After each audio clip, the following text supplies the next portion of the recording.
L'actualité est plutôt chargée dans le milieu du sport auto, alors voici ce qu'il ne fallait pas et ce qu'il ne faut pas rater dans les jours à venir.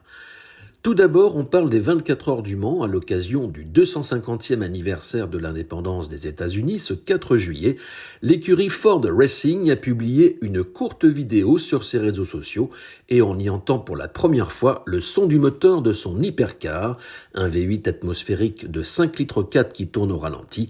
La voiture va faire ses premiers essais au mois d'août et elle participera l'an prochain aux 24 heures du Mans ainsi qu'au championnat du monde d'endurance, le WEC.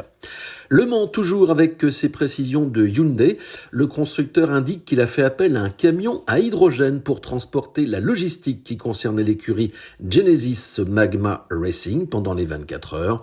Ce poids lourd est actuellement en service dans 5 pays européens avec une flotte combinée de 175 unités qui a cumulé près de 22 millions de kilomètres. Il faut noter que Toyota avait aussi fait appel à un camion à hydrogène pour transporter ses bolides de course aux vérifications administratives pour les 24 heures. C'était un camion transformé par l'opérateur français Illico avec une pile à combustible Toyota. Au Mans encore, Hyundai a aussi présenté un robot qui est capable de porter des charges lourdes comme les pneus et de faciliter la tâche des techniciens. Par ailleurs, la marque Genesis avait aussi amené au Mans un concept futuriste répondant au nom de Box Buggy. Ce véhicule préfigure une navette VIP électrique avec des roues capables de pivoter à 90 degrés et de faire tourner ce buggy en mode 360 degrés dans un mouchoir de poche.